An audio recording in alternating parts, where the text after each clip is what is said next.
A massive legislative shockwave just hit the firearms world, and mainstream media barely covered it.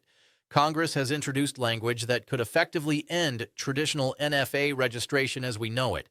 We're not talking about minor tweaks or procedural updates. This is potentially the most significant change to federal gun law since 1934. This affects suppressors, short-barreled rifles, short-barreled shotguns, and any other weapons regulated under the National Firearms Act. What makes this even more explosive is the timing. Implementation begins January 1st, 2026, which is less than a month away, and right now in December, Congress is actively pushing the Department of Justice to acknowledge what they say was always the intent behind the law. Republican Congressman Andrew Clyde from Georgia just stood on the House floor December 3rd and made a stunning declaration when Congress zeroed out the NFA tax in the One Big Beautiful Bill Act signed July 4th. They also intended to eliminate the registration requirements that were inseparably linked to that tax. But here's where it gets controversial. The DOJ is fighting back, defending the registration system in federal court, despite Congress telling them to stop. Gun owners across America are asking the same question: is this real, or is this another false hope? This all stems from H.R. 1, officially titled the One Big Beautiful Bill Act of 2025, which President Trump signed into law on July 4th, 2025. Buried within this massive reconciliation bill was a provision that reduced the $200 NFA tax stamp to $0 for suppressors, short-barreled rifles, short-barreled shotguns, and any other weapons. The sponsor of this specific provision was Congressman Andrew Clyde, a Georgia Republican and gun store owner who fought hard during negotiations to secure this language. Initially, the bill was supposed to explicitly state that registration requirements would end along with the tax, but the Senate parliamentarian, an unelected procedural advisor, ruled that explicitly removing registration requirements violated Senate reconciliation rules. So Congress removed that explicit language, but maintained their intent was clear. No tax means no registration. Why did this suddenly gain national attention? Because on December 3rd, Congressman Clyde led 30 House Republicans in a letter to Attorney General Pam Bondi reaffirming congressional intent, and then he went to the House floor and gave a fiery 5-minute speech that went viral in Second Amendment circles. He explicitly stated that DOJ's recent legal brief defending NFA registration ignores congressional intent and transforms the NFA from a tax statute into an unconstitutional gun registry that Congress never authorized and has repeatedly prohibited. Let's be crystal clear about what this does and doesn't mean, because there's massive confusion online right now. This does not mean the National Firearms Act itself is deleted from federal law. That would require separate legislation like H.R. 335, the full NFA repeal bill that's currently sitting in committee. What ending NFA registration means is fundamentally changing how these firearms are regulated. Currently, if you want to buy a suppressor or build a short-barreled rifle, you must submit an ATF Form 4 or Form 1, pay a $200 tax, wait months for approval, and register that specific firearm by serial number with the federal government in a centralized database. The legal justification for this entire system was always the taxing power. The Supreme Court in Sonzinski v. United States in 1937 upheld the NFA's registration provisions specifically because they were in aid of Congress's constitutional taxing power. Now that the tax is $0, the constitutional foundation collapses. What Congress is saying should happen is a shift from registration plus approval to notification plus background check, similar to regular firearms purchases. You'd still do a background check through the National Instant Criminal Background Check System, but there would be no centralized federal registry, no months-long wait, and no approval process. The firearm would be treated like any other Title I firearm under the Gun Control Act. The ATF would not maintain a searchable database of who owns what suppressors or SBRS. That's the theory, but implementation is the battle. December is the critical month because multiple deadlines are converging simultaneously. First, the $0 tax officially takes effect January 1st, 2026. That part is locked in law, and nobody disputes it. The ATF has already released revised Form 1 and Form 4 applications reflecting the $0 amount, and those forms are currently in public comment period that closes very soon. Second, Congress just made their intent crystal clear this month with Congressman Clyde's December third floor speech and the letter signed by 31 Republican House members to AG Bondi. Third, there are active federal lawsuits, including one by Gun Owners of America in Texas federal court, challenging the continued registration requirement now that the tax is gone. Judge James Wesley Hendricks recently granted AG Bondi an extension to respond, and her response is due soon. What agencies must prepare for is a potential sudden shift in enforcement policy. Current NFA applicants who already submitted forms and paid $200 are in limbo. The law doesn't explicitly provide for refunds, although some are speculating ATF might issue refunds or credits for applications submitted close to the January 1st date. Pending forms that are already in the system will likely still be processed because ATF has invested resources in reviewing them, and the legal framework existed when they were submitted. The real question is applications submitted after January 1st. Will ATF accept Form 4s and Form 1s with zero tax and continue processing them through the registry, or will they be forced to treat these items like regular firearms? Processing changes could be dramatic. Suppressors are the most controversial item in this debate and the one with the most momentum for deregulation. Will suppressors still require registration? That's the central legal battle happening right now. Congress's position is absolutely not. If there's no tax, there's no legal authority to require registration. The DOJ's position, according to their recent legal brief, is yes, registration must continue because Congress separately authorized regulation of these items under the National Firearms Act regardless of tax. The legal argument gets technical. When Congress passed the Firearm Owners Protection Act of 1986, they explicitly prohibited creating a federal firearms registry and stated nor that any system of registration of firearms, firearms owners, or firearms transactions or dispositions be established. So if the NFA registry was only constitutional because it tracked a tax, and the tax is now gone, continuing the registry violates FOPA. Could suppressors be moved to the same category as standard firearms? Short-barreled rifles are another huge piece of this puzzle, especially given the recent ATF pistol brace rule controversy. How SBR classification could change fundamentally alters what millions of gun owners can legally do with their firearms.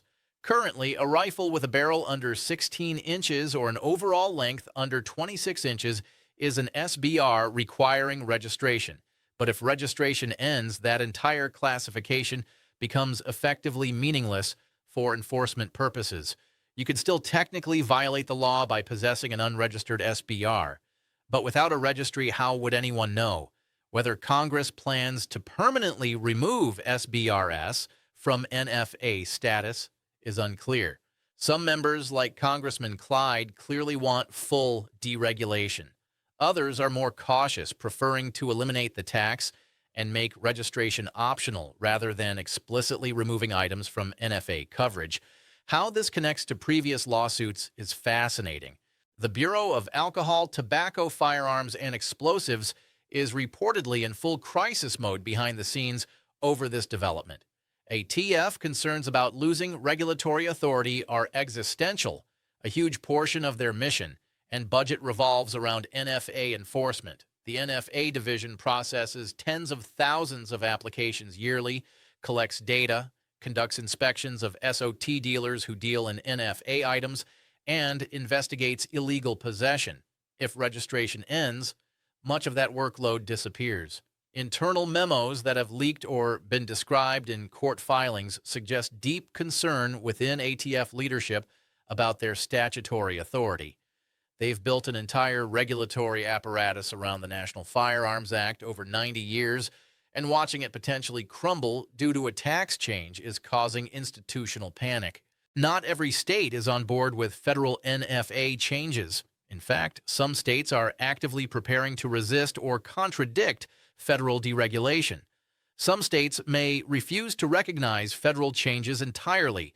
States like California, New York, New Jersey, Illinois, Massachusetts, and Hawaii have their own state-level bans on suppressors, and those state laws remain fully enforceable regardless of federal changes. Even if Congress completely removes suppressors from federal NFA regulation, California Penal Code still criminalizes suppressor possession with very limited exceptions. So California residents wouldn't benefit at all unless state law changes. How state-level bans or restrictions could conflict with federal changes creates fascinating legal questions. If the federal government says suppressors are legal and no longer require registration, but your state says they're completely banned, which law governs? Federal law generally preempts state law, but firearms regulation is an area where states have traditionally had significant authority. The Department of Justice's stance on this issue has been surprisingly resistant, given that Congress has made its intent explicit. Why DOJ may oppose or resist comes down to institutional inertia and prosecutorial interest. DOJ has defended the National Firearms Act in court for decades, and suddenly reversing position would be seen as capitulating to political pressure and undermining prosecutions. There are active criminal cases where defendants are charged with possessing unregistered NFA items. If DOJ admits registration is no longer required, those prosecutions collapse. Concerns about enforcement and tracking are legitimate from a law enforcement perspective. Federal agents use the NFA registry to trace suppressors and short-barreled firearms used in crimes. If that registry disappears, investigators lose a tool. Second Amendment supporters and firearms industry groups are calling this the most significant legislative victory for gun rights in modern history. Arguments that NFA laws are outdated focus on the 1934 origins.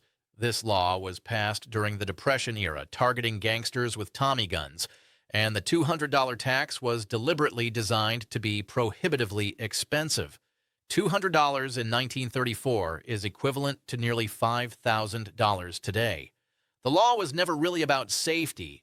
It was about pricing poor people out of exercising Second Amendment rights. Claims that suppressors reduce noise pollution are objectively true and supported by audiologists and hearing experts. Suppressors don't make guns silent like in Hollywood movies. A suppressed 9mm handgun still produces about 130 decibels, roughly as loud as a jackhammer. What suppressors do is prevent permanent hearing damage to shooters and reduce noise complaints from neighbors near shooting ranges. Many European countries with strict gun control actually require or encourage suppressor use for hearing and environmental reasons. Arguments of constitutional overreach are the legal centerpiece. Gun control advocates are absolutely outraged and calling this deregulation push dangerous and reckless. Organizations like Everytown for Gun Safety and Brady United issued statements slamming the tax elimination and warning that ending registration could lead to more gun violence. Their central claim is that suppressors make guns more deadly by allowing criminals to shoot without drawing attention. This claim is debatable. FBI statistics show suppressors are used in an extremely small fraction of crimes because they're bulky, expensive, and not particularly useful for criminal activity. Law enforcement groups have mixed reactions. Some sheriffs and police unions support deregulation, saying lawful gun owners aren't the problem. Others express concern about losing the ability to trace NFA items. Concerns about lack of tracking, tracing, or oversight are the main policy argument against ending registration. Currently, if a suppressor is recovered at a crime scene, ATF can search the registry, find who it's registered to, and trace the chain of custody. Without a registry, that investigative tool disappears. Critics also worry about rising unregulated firearms, arguing that if SBRs and suppressors become easy to obtain, more people will have them, creating more opportunities for misuse. If registration requirements truly end for suppressors and short-barreled firearms, we're looking at the most significant gun policy transformation in generations. NFA reform momentum after decades of stagnation is suddenly very real. For 30 years, gun rights advocates have tried and failed to pass the Hearing Protection Act or similar bills to deregulate suppressors. Now it's actually happening, not through standalone legislation, but through reconciliation bill maneuvering and congressional intent declarations. How this bill could lead to more deregulation is the exciting part for Second Amendment supporters and the terrifying part for gun control groups. If Congress successfully argues that zero tax equals no registration authority for suppressors and SBRS, the same logic applies to other NFA categories. What about short-barreled shotguns? Any other weapons like disguised firearms? The law treats them identically, reducing their tax to zero effective January 1st. So, if registration falls for suppressors, it falls for everything except machine guns and destructive devices, which still have a $200 tax. Possibility of future removal of more NFA categories is openly discussed now. H.R. 335 would repeal the entire National Firearms Act. If you're a gun owner watching this wondering what you should actually do right now, here's practical guidance. Stay updated on the bill's progress. Specifically watch for Attorney General Bondi's response to Congress's letter and whether DOJ changes its legal position in the ongoing Texas lawsuit. Watch for ATF announcements about how they plan to process Form 1s and Form 4s after January 1st. The ATF website and e-forms system might post guidance in late December clarifying their position. Whether to wait or continue filing NFA forms is the tactical question everyone's asking. If you want a suppressor or SBR right now and don't want to wait, you can file under current rules. You won't owe the $200 tax if your approval comes after January 1st, but you'll still go through the registration process and wait months. Alternatively, you could wait until January and see if registration requirements are dropped or challenged successfully in court. But that's risky because the outcome is uncertain. How to prepare for policy changes means having flexibility. The Department of Justice so far is resisting, defending registration as separately authorized under Commerce Clause power, but that position contradicts 90 years of legal history. Courts will ultimately decide, with cases pending in Texas and potentially more lawsuits to come. For gun owners, this is a moment of historic opportunity mixed with uncertainty. Plan carefully, stay informed, and don't jump the gun by assuming registration is already gone until official guidance confirms it. This story is developing daily. I'll keep you updated as we move toward December and into January when the zero tax takes effect. Stay subscribed for real-time updates because this situation is fluid and things could change dramatically any day. Whether you support or oppose these changes, everyone should care about constitutional questions of federal power, separation of powers between Congress and executive agencies, and fundamental rights. This is bigger than just suppressors. This is about how our government functions and who gets to make these decisions. Thanks for watching. Stay informed, stay safe, and I'll see you in the next update.